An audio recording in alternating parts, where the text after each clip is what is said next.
The Battle of Tobruk in 1941 became one of the most famous examples of the resilience of British and Allied forces in North Africa.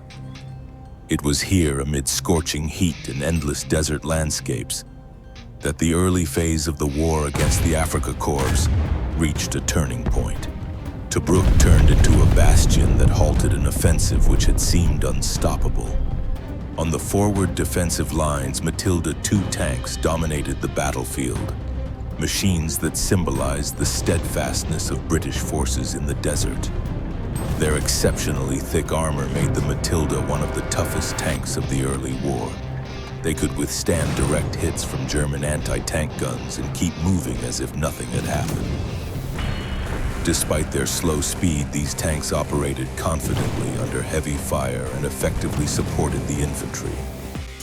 During the fighting for Tobruk, the Matildas became the first and strongest shield of the defense. The tanks that stopped Rommel's armor on key approaches and held it where other vehicles would not have survived.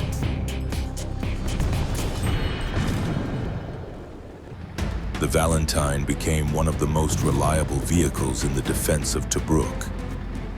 Less armored than the Matilda, but much easier to maintain, it distinguished itself with endurance and the ability to operate even in the harshest desert conditions. These tanks were used for night raids, rapid reinforcement of weak sectors, and covering infantry during counterattacks.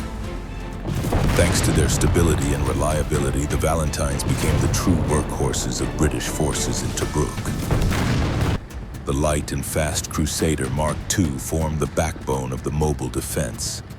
In the open expanses of the desert, it compensated for its weaker armor with high speed and excellent mobility.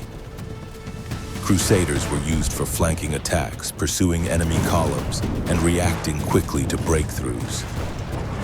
It was often the Crusader that made first contact with the enemy on distant approaches, slowing down German advances with maneuver rather than sheer firepower.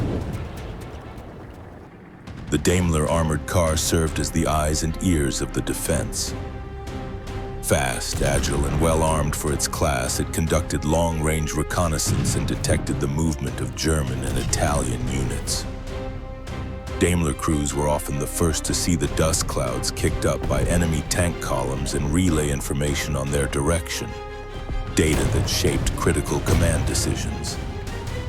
For Tobruk, it was an indispensable reconnaissance asset.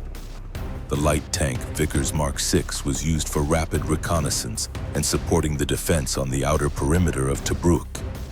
In its anti-aircraft variant, it could repel air attacks and provide cover for heavier tanks against enemy aircraft.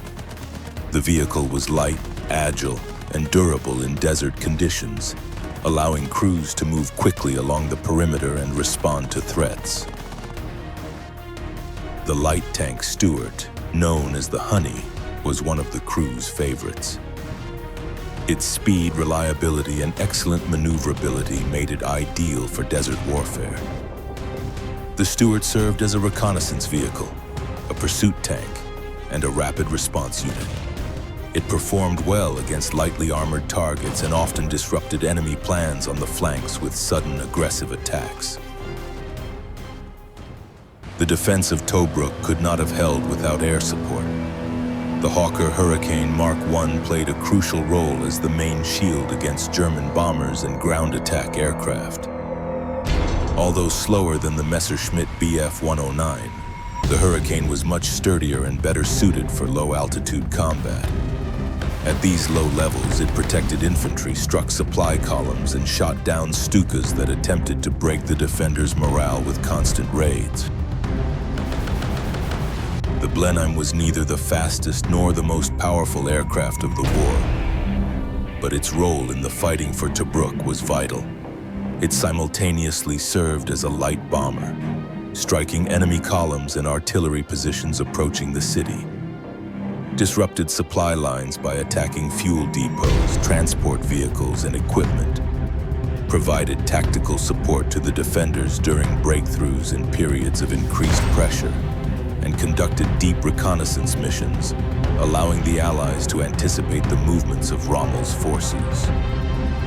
Blenheim crews worked at their limits, The aircraft was vulnerable to enemy fighters, forcing bombing runs at low altitude under heavy anti-aircraft fire. Despite the risk and losses, the Blenheims returned again and again to the skies over Libya, performing their mission with persistence and dedication.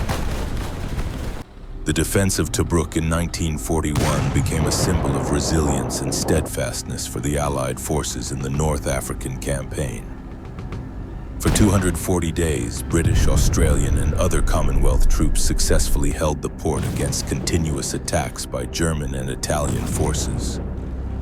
Despite limited supplies of water, fuel, and food, exhausting bombardments, and aerial raids, Tobruk withstood the siege and remained under Allied control, demonstrating that even in the harshest conditions, discipline, determination, and the coordinated effort of all units, tanks, infantry, artillery, and air forces, could alter the course of the war. It was here that the legend of the Rats of Tobruk was born. The soldiers who stopped Rommel and taught the world that a determined defense is possible, even against overwhelming enemy forces.